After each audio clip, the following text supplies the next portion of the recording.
The critic narrative.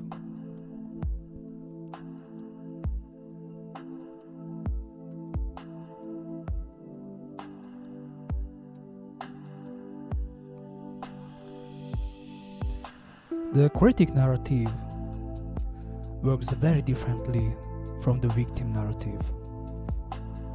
It does not slow you down. It pushed you forward. It does not say I can't. It says it's not enough.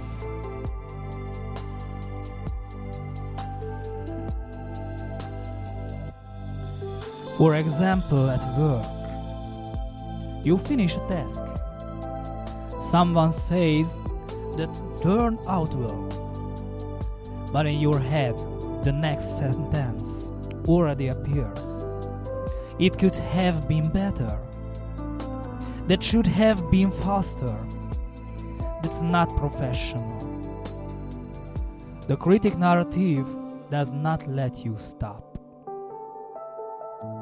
It appears among friends too. You go home after a meeting and replay the conversation. Why did I say that? That sounded stupid. I probably seemed stranger. No one said anything, but the critic already working. In a relationship, it can be especially strong. After an argument, you hear not only the other person's words, but also your inner sentence. I should have handled it better. Why did I react like that? I always mess things up. The critic narrative is often loudest afterward. In the family, it feels familiar too. When someone seems more successful, when you are compared to a sibling, when someone expects more from you, and the sentence appears, I'm not enough. There is the core of the critic narrative. It does not say the word is bad. It says you are not good enough for it. In professional life, it can become very strong. You work, learn, try, but the goal is always a little farther away. When you reach it, it already no longer counts. The critic narrative always finds a new standard.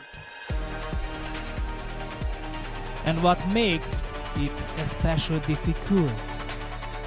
It often wants to help.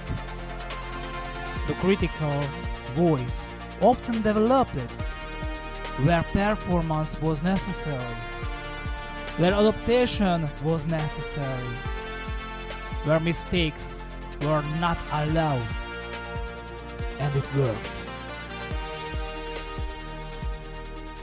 That is why it is so hard to recognize when it becomes too strong, because it does not want to destroy, it wants to perfect.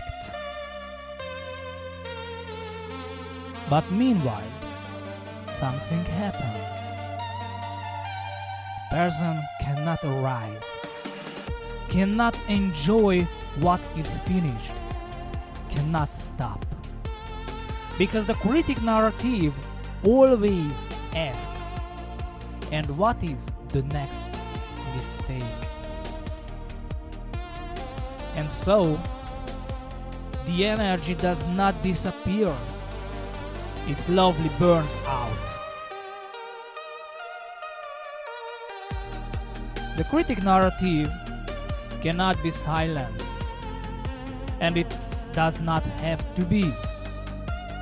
The critical voice often developed to help with survival, learning, and growl.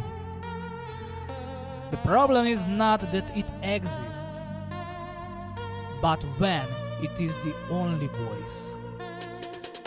Here too, change does not begin with big decisions, but with small movements. By work, you finish a task and the critic says that's not good enough. The first movement is not more confidence. It is one sentence. Finished. And you actually stop.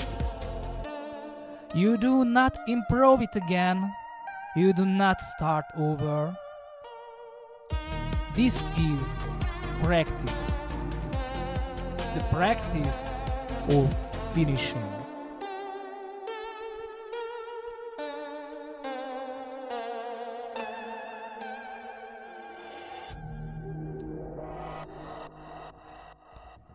By friends, you replay the conversation in your head. Why did I said that? The small step, you do not answer the critic. You bring your attention back to the present. For example, you stand up, drink a glass of water, do something simple. The critic lives in the past. The body is always in the present. By relationship, after an argument, the critic says, "You ruined that." The movement can be simple communication. I would like to start this conversation again. No analysis, no self-blame, connection. By profession, when something succeeds, but the critic immediately sets a new goal. That's still not enough. The small exercise. Stop for a few seconds. Actually stop. This is often harder than continuing to work. In a sentence, the core sentence of the critic narrative, "I'm not enough." One sentence can create movement. I am learning. Not positive thinking, not a confidence statement, just a change of direction. The critic narrative does not become weaker when it disappears. It becomes weaker when it is not the only voice. When something else appears beside it, a little patience, a little humor, and a little silence.